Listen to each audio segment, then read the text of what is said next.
Ladies and gentlemen, welcome back to State of the Division, the AL West edition. My name is T. Wright. I'm your co-host, and I'm with Kendall McKee, and we are here to break down this last week of action in the AL West.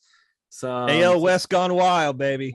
Some nice movement in the standings this past week. A lot of things happened that I don't think we really saw coming. So, what we'll do, kind of in the same sense of what we did last time, we'll go through the standings, just a quick look. We'll give our MVP of the week, our LVP of the week. We'll do some injury news, notes, roster moves.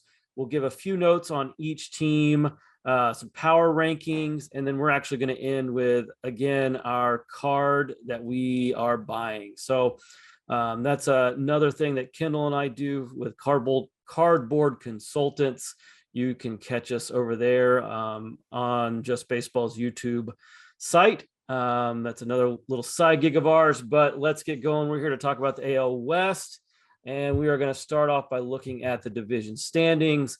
And we have a new team on top, and that is the Seattle Mariners. Of course, this might change by tomorrow. I don't know. But we got Seattle at 10-6. We have the Angels at 10-7. Oakland is right there at 9-8. The Astros at 7-9, and Texas with a few more wins under their belt at 6-10.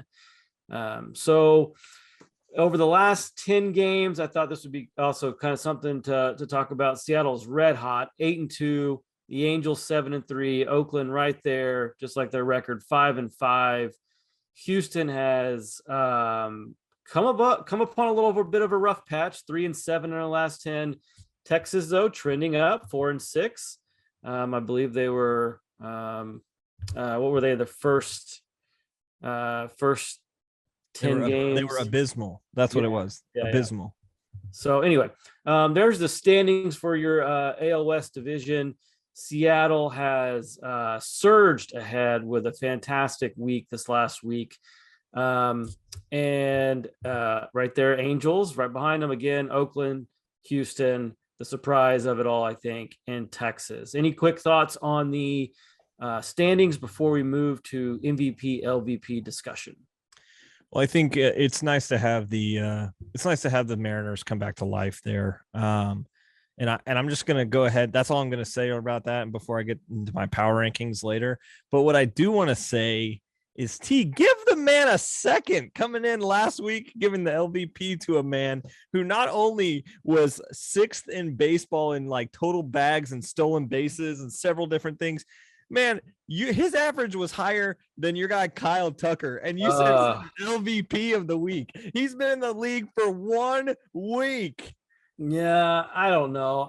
I feel like I qualified a lot of what I said about J-Rod. So I'm going to give myself a pass. I understand you wanted to do it for listens. I get it. It's for clickbait. I get it.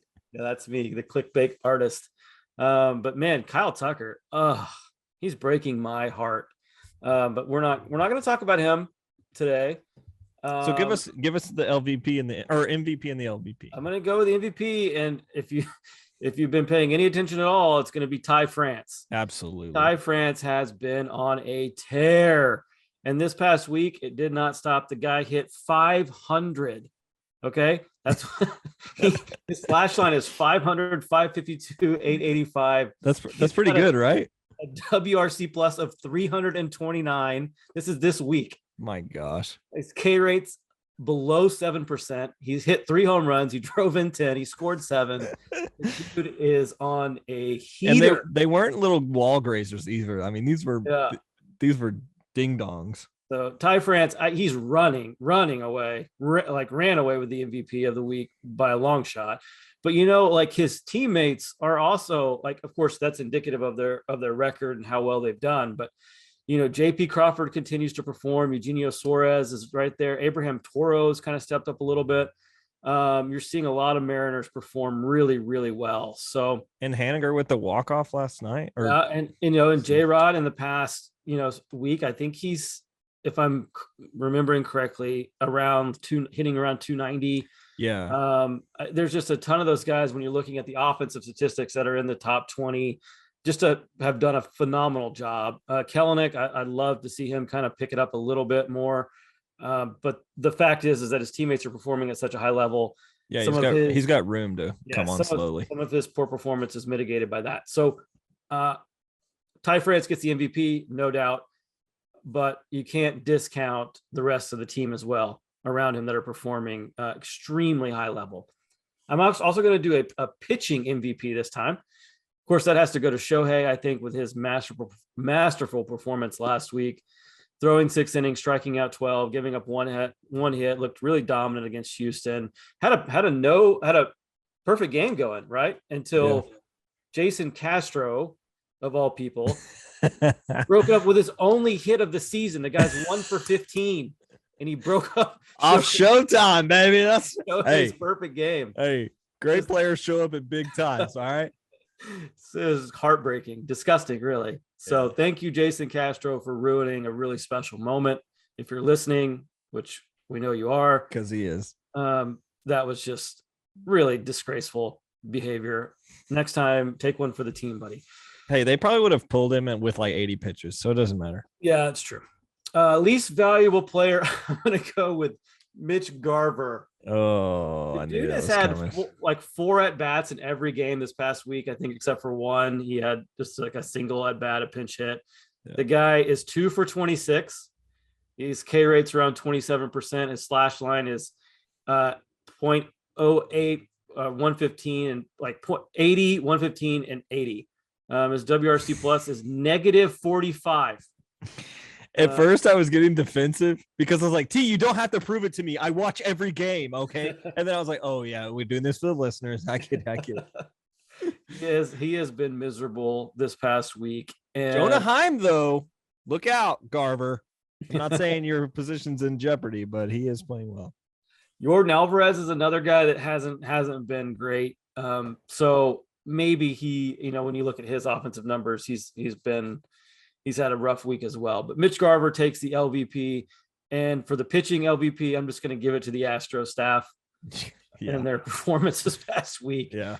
So they have not performed up to the fans' expectations. I know that. No. And probably their own as well. So I'm going to give it to the entire Astros staff collectively. Congratulations, guys. You are the pitching LVP of the week. So with that, I'm going to turn it over to you, Kendall. You give them a little bit of the injury news, notes, roster moves, move into your power rankings, and then we'll wrap it up with card buys as well. So sure. So there's nothing super, super big in regards to massive injury lines that happened this week. Other than there was quite a few COVID cases, which I really honestly didn't expect. At this point, you're like, man, you get COVID? Like, come on. Like, that's so 2 years ago, But the A's had 4 guys, Trevino, Jed Lowry, Drew Jackson, and Chad Pinder all go down with COVID. And then the Mariners had Mitch Haniger in COVID protocol as well. And so it's just kind of crazy to remind ourselves that we're still in that season of COVID related illnesses and injury and IL time. But additionally, Coach Scotty from the Mariners comes back from COVID release tonight and is coaching for his season debut for the Mariners. So not only are the Mariners rolling, now they get their coach back. I'm feeling good about picking them as my preseason champ for the division. But in regards to some of the less or the more baseball related injuries, Trout ended up being fine. Thank God. Fletcher's coming back soon. Those are the Angels transactions. As far as the A's, you still have Laureano lingering there in the IL stint. His is a suspension, but he'll be back. I think mid-May, I think, is the return on that. The Astros, you've got Jose Altuve with a hammy strain. He should be back later this week, potentially about the weekend. It's not thought to be that serious. And you do have McCullers coming back potentially mid-season. He hit a little bit of a snag. They thought he was going to be back for opening day, and that's a little bit of a lengthier process. For the Mariners, I mentioned that Haniger's on the COVID list, but White and Lewis are still thought to be a month for Lewis and months for Evan White in terms of the hernia for them coming back. But although right now I'm not sure where they'd play anyway, so Evan White potentially would maybe be easier to get on the field because they've got just outfielders galore. So I'm not really sure where Kyle Lewis fits in. But the big transaction for the Mariners this week is their coaches back. And then with the Rangers, John Gray as an MCL strain, he's thought to be out for next couple of weeks, which is a bummer because this is his second IL stint. And then we're also waiting on Leclerc and Jonathan Hernandez to come out and bolster that bullpen that is in much need of some juice out there. So in terms of optioning or any roster moves, the Astros did option Baez, a pitcher, as if their pitchers have been so bad they actually let one go more or less. And so they thought that this guy was going to be able to develop quicker, and he did not. So as terms of the roster moves and things like that, injury related, in the second week of the season, we don't often see that many moves. So we didn't have any necessarily people going down or whatever. But I do feel like that is coming because you're kind of at the point here at the season where if a guy doesn't figure it out in 5-6 weeks of ball, you've got to option him. And we saw that with Bryson Stott from the Phillies get sent down. And I feel like that could potentially happen with some guys that are struggling out of the gate here. Cough, Kelenic, I don't know if he is worthy of an option or not.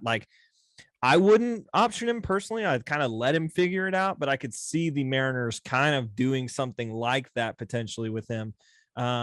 He's just, I don't really want to go there right now, but Yeah, sure. it could happen to a number of guys, especially coming out of the gate struggling. Okay, good stuff. Walk me through your new or updated power rankings. So this is honestly my favorite part. Roster news, okay, that's cool, catching up on everything, but the power rankings for me are so fun because it's my power rankings, and if somebody wants to beef at me, go for it. I can't wait to argue something. But with the power rankings, I also want to remind the listeners that this is not a standings report. This is a power rankings about which one. The way I look at it is, which team do you not want to play the most and which team do you want to play the most, and then in descending order. So that's kind of how I look at it. Which game would you feel most confident, at the bottom, and which one would you feel least confident at the top? So with that being said, I have a small shuffle. Actually, with only 5 teams, it's a pretty large shuffle. But last week I had the Angels on top, and then the A's right under that. I was like, yeah, I think they're going to be right above the Astros at last week, and then Seattle at 4 and Texas at 5. Well, Seattle has jumped up to 2 this week because of obvious reasons, but I'm not willing to put the Angels out of that 1 spot. Mike Trout is the man. This guy is oh, I missed a whole season and potentially all the everything. I'm just going to tear up 2022. I think he is the MVP this year. I think he's going to reclaim that crown. Mike Trout deserves to be the most valuable player. So it's Mike Trout's Angels again. No matter what Shohei can do, it is now Mike Trout's Angels again. And I'm happy for that. But I do have Seattle at number 2. Because I do think that I don't want to play them right now as much as I don't want to play the Angels. Seattle is a close second. And I also have the A's number 3. That doesn't say much about the A's. That says a lot about Texas and Houston, which is the order I have them in actually after that. So I have Angels, Seattle, A's, Texas, Houston. So I have Houston at the bottom. And let me tell you why. Here's my point. In the last 10, this is weekly power rankings, right? In the last 10, the Astros are 3 and 7. Okay. The Rangers are 4 and 6. So they edge out there. If you look at X win-loss, because we obviously love sabermetrics here, they are abysmal. And they're at a run differential of -12 right now. Okay. And the Rangers are a simple -3 run differential. And so although they are the only negative run differentials in the AL West, that put me over the edge with the games I'm watching, and my dad personally texting me, betting me $1 yesterday that the Rangers were going to beat the Astros. And I said, no chance, Dad. I will take that bet. And I owe this man a Krispy Kreme donut now, because I now owe my dad $1 for betting that the Rangers would lose to the Astros. And I should have seen it coming, man. Their pitching is horrible. Their batting can't figure it out. Jose Altuve's on the injured reserve or IL. Like, this team is just, they're searching for answers. Yeah, they're not in a good spot for sure. Looking at your power rankings, man, I really wanted to come back with an argument, but I like them. I like them. I don't really see any issue at all with the Angels, Mariners, and A's in that order. I don't think you can really argue that right now. Texas above Houston. Talent-wise, it's hard to put them there. Oh, absolutely. And it just feels like it's illogical. But at the same time, I mean, if we're doing this on such a it's so fluid, it's so, like, it's just like we're doing it week to week, so that makes a little bit more sense to me given just what we've seen in the past 10 games or so. So I don't hate it. I think I agree. I think you actually put them in the perfect order. So wow, kudos to you. What a compliment, T. Yeah, I really am like trying to like figure out what, like, as I'm looking down at the order, I'm trying to figure out like, okay, how can I pick this apart? But in reality, like, I think you hit the nail on the head. So I'm gonna agree with you there. Angels, Seattle, A's, Texas, Houston. And it's not even A's at a strong 3. That tells you how bad the bottom 2 are. Yeah. Like, I mean, it's like these 2 teams at the top are running away with it, and the other 3 are just in the crapper right now, you know. I just can't believe the A's have a winning record. I am. It's coming, man. They're 5-5 in the last 10. Like, their hitting is cooling off. Andrews is cooling off. Pender's on the IL. Lowry's on the IL. Like, Noisy is cooling off. Like, that first week of the season, everybody's like, oh my gosh, A's. And now we're like, oh, that's right, A's. Yeah, right. Like, I didn't think they'd have 9 wins through like July. I mean, the Texas took the series. That tells you something. You know, like, they can go all over the East and play whoever the heck they want who doesn't scout them very well. But the teams that need to win against them are beating them. That tells you something. Yeah. Okay, so we've moved through the power rankings, and now let's wrap it up with a card that we think you guys should be looking at. This is not investment advice, but we do love to buy and sell cards. We kind of do it somewhat for a living, more of a side hustle, but we talk about it a lot, and we're very active in the market. So we're going to give you 1 card apiece. I'm going to go with a prospect in the AL West, and that is, and I feel kind of, it's not the only guy I ever talk about, but I knew it. My guy is Shea Langeliers. I knew it. Why not though? Why not? I mean, the guy is hitting at a very high level. He has looked great so far. His auto prices are so low. Like, we're talking 30, 35, $40. Like, go buy one of these. This guy's going to be an everyday player. Aram talked extensively about him in the Cardboard Consultants episode, the last one we did, where we talked about Diego Cartaya and his card prices, and talked about Shea, and they're right there next to each other in the prospect in Just Baseball's top 100. I think Diego was like 62nd and Shea was 69th. They're really close to each other. Diego you get for $150, Shea you're getting for $30 to $40. It's a no-brainer. This guy is a phenomenal player, and if his offensive output matches his defensive capabilities, the guy's going to play for a long time. So buy low. Now's the time. That's my advice. That's all I have to say. Yeah, I think so. For what it's worth, T, I actually had two guys on this list because I was thinking that you might not say Shea Langoliers, and Hmm. Shea was because you didn't want to be a homer or whatever. Right. But he was on like I was going to give him props either way. So because there was in the prospects team of the week for the MLB on the MLB.com, there's two AOS players this week. One of which, and they do it like per position, and Shea Langoliers was on there. He's slashing, or his slash line is 417, 482, 750. I mean, that's a ball Yeah. player right now. Yeah. He's hitting ding dongs. That's my favorite. That's my favorite home run term, by the way. Ding dongs. It's a good one. The only guy that I saw, well, not the only guy, but the guy that picked my name that I'm going to put above him, and you know where this is going, is my favorite Rangers prospect, Josh Smith. Okay, this guy not only is playing out of his mind right now at AAA, but he has a slash line better than Shea Langoliers. I mean, come on, 450, 522, 850. I mean, this guy Solid. is playing some serious ball. I would wager to say that he's going to be up at the Rangers system very quickly. There's quite a few players that are right on that level of not being able to do what they're doing. I mean, Ibanez really hasn't, just taken the third base job. And if you've got Josh Smith just crushing AAA, like, oh man, I'm high on him. I actually just bought an auto today for $35 of his, which was an absolute steal because most of them are around 65, 75 on eBay. Yeah. And I found a one on ComC that hadn't been updated in a long time. So that's another little quick, we can dig into that later, but Yeah.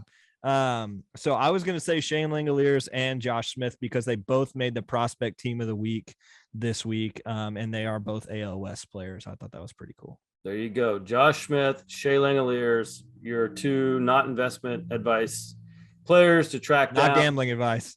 try to find, That's our thing, find a right? cheap Bowman Chrome first auto and stash those away for the future. That'll wrap up this edition of the State of the Division podcast, the AL West version. My name's T. Wright, and I am with Kendall McKee. Kendall, any final thoughts here before we end this? No, I mean, I think this division is only going to get more competitive. So it's going to be fun to watch. All right. Tune in next week. We'll be back. See ya.